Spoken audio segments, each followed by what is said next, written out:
बाज और पंछी का मुकाबला।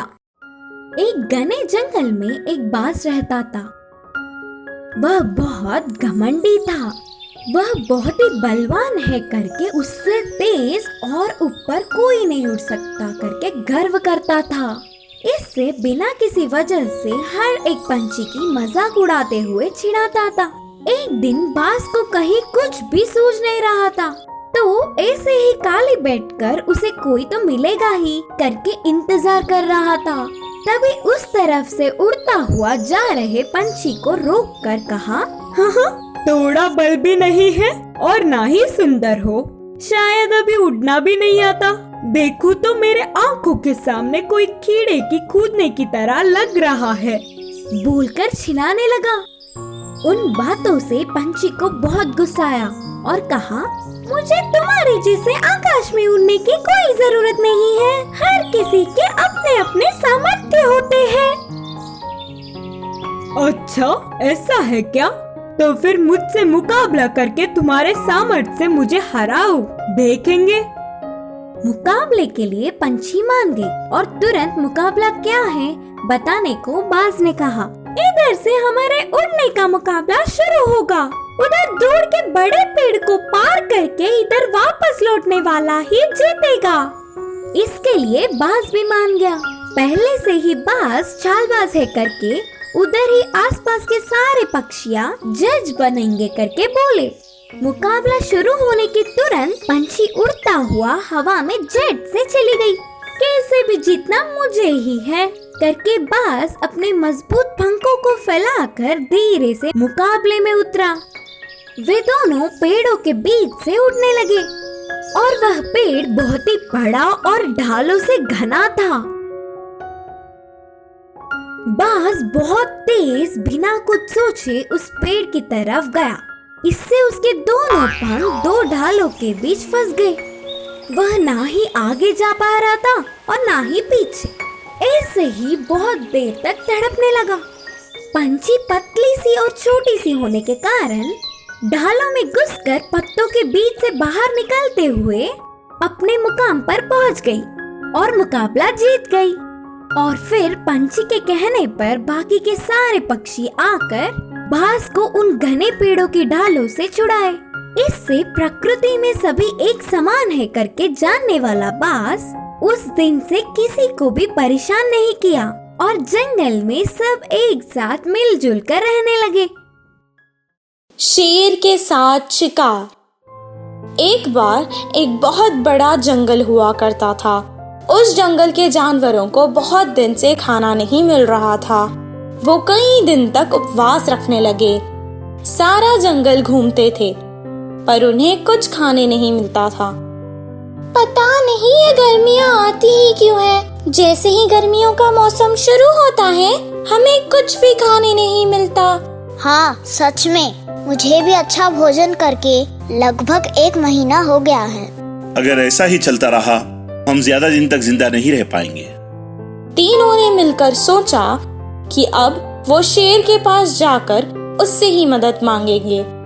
कुछ देर बाद वो अपनी परेशानी शेर को सुनाने लगे और उन्होंने सलाह दी कि वो शेर के साथ मिलकर शिकार पर जाएंगे। शेर को उनकी सलाह ठीक लगी।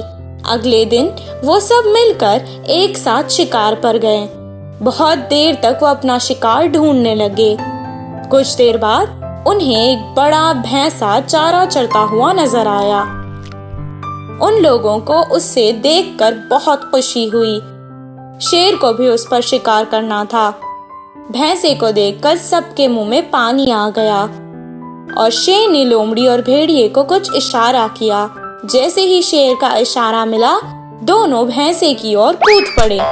भैंसा आगे बढ़ गया और वो दोनों टकरा गए। बहुत देर तक उन्होंने उसका पीछा किया। कुछ देर बाद भालू भी सामने आकर खड़ा हो गया। उन तीनों के बीच में बेचारा भैंसा फंस गया। तभी शेर ने उस पर हमला किया और उसे मार दिया। भैंसे को मरा हुआ देखकर सब उसके पास आए और बहुत खुश हुए। लोमड़ी ने उस भैंसे के 4 बराबर हिस्से किए पर राजा उस हिस्से से खुश नहीं था। उसने दहाड़ा और कहा, दोस्तों, इतनी जल्दबाजी भी अच्छी नहीं होती। पहले मेरी एक बात तो सुनो। तभी तीनों शेर की बात सुनने के लिए इंतजार कर रहे थे। शेर ने कहा, मैं इस जंगल का राजा हूँ, इसलिए पहला हिस्सा मेरा है और इस शिकार को मैंने ही मारा है, इसलिए दूसरा हिस्सा अभी मेरा है।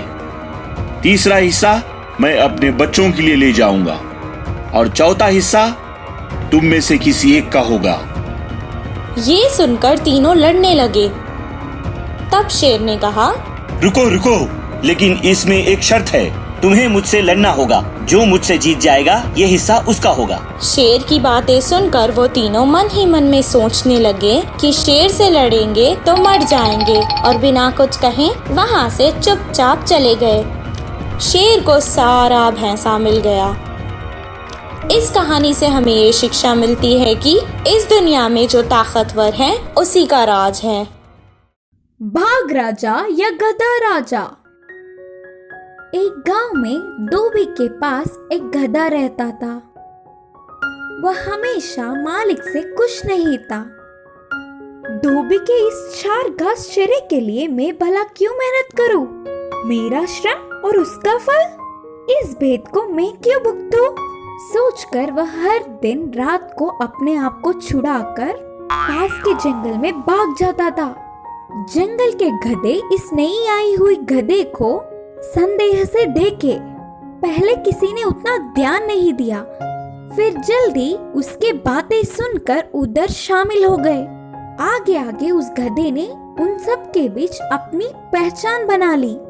एक दिन उन गधों के भीड़ में इस जंगल का राजा कौन है बोलकर पूछा। भाग राजा, बोलकर कहा एक गधे ने। कब से? हमारे दादाओं के जमाने से ही यह बाघ राजा के दादा राज्य करते थे, फिर इनके पिता का अधिकार चला और अब उनके बाद ये बाघ राजा राज्य कर रहे हैं। यह कितना घोर और सरासर धोखा है। कुछ सोचो, हमेशा भाग जात ही राज्य करेगा तो फिर बाकी के जानवरों को राज्य पालन करने का मौका कैसे मिलेगा? इस बार हमारे जात को ही राज्य अधिकार का मौका मिलना चाहिए। उसकी बातों से सारे गधे सोच में पड़ गए। आखिर में वही बूढ़ा गधे ने पूछा, तुम्हारे बात सुनने के लिए तो ठीक है, लेकिन राज्य पालन करने का हमें सामर्थ्य होना चाहिए ना। यह बात सुनते ही वह नई गधा जोर से चिल्लाकर पीछे के पैर से जमीन पर लात मारी। हमारे भलों को हम ही कम समझ रहे हैं। हम बुद्धि में और बल में किसी से कम नहीं, लेकिन हम बस थोड़ा धीरज रखते हैं। उतना क्यों, मुझे एक बार अधिकार देने को कहो। इस बाघ राजा से अच्छा राज्य पालन करूंगा। सारे गधों ने मानते हुए सिर हिलाया। अपने नए नायक गधा राजा की जय जयकार करते हुए नारे बोलने लगे। अगले दिन सारे गधे बाघ राजा के पास आए। सब गधों को एक ही बार देखने पर मंत्री लोमड़ी भाग जाता था। क्या बात है? बोलकर बाघ राजा गरजने लगे। गरजने पर वे सब डर गए, पर फिर भी कुछ बाहर नहीं दिखाए। गधा राजा, हमारे आने की वजह भाग राजा से कहो। सारे गधों ने कहा। बाघ राजा को तो वह सब देख के बहुत ही मजेदार लग रहा था। हवा के झोंके से कोई उड़ पाता है क्या? राज्य का मुकुट सच में कांटों से भरी होती है। उसकी आशा सबको होती है, पर अधिकार का योग्य ना होने पर वह मूर्खता होगी। ऐसे क्यों बोल रहे हो बाघ राजा? हमें एक बार अवसर तो दो। हम उसके योग्य है या नहीं आपको ही समझ में आ जाएगा। बोलते हुए गधे राजा ने बहुत ही देर से भाषण देने लगे। बाघ राजा को पानी सर से ऊपर तक पहुंच चुका था। गधा राजा अकेला आया होता तो अब तक एक ही पंजा में मारकर कहीं दूर पहुंचा देता। अच्छा ठीक है, आज से इस जंगल के राजा तुम हो। इस जंगल की 1000 आंखों से हिफाजत करो। सारे गधे विजय नारे लगाते हुए वापस चल पड़े। गधा राजा को शुभकामनाएं देकर खुशी मनाए। ऐसे कुछ दिन जंगल के राजा के होदे में गधे ने सारे भोगों का अनुभव किया। एक दिन कहीं से हाथियों की भीड़ आकर जंगल में बवाल करने लगे। सारे पेड़ों को नष्ट कर रहे थे। छोटे जानवरों को पैरों से कुचलते हुए, शोर मचाते हुए सबकी नींद हराम करके छोड़ दिया था। इससे गधा राजा को बहुत गुस्सा आया। अपने सिपाहियों को चौकन्ना किया। एक ही बार सारे हाथियों पर दंड किया, लेकिन हाथियां उनसे नहीं डरे। वे सारे पलट के वार करने लगे, अपनी सूंड से बहुत दूर धक्का देने लगे। इससे बहुत सारे गधे डर के भाग गए।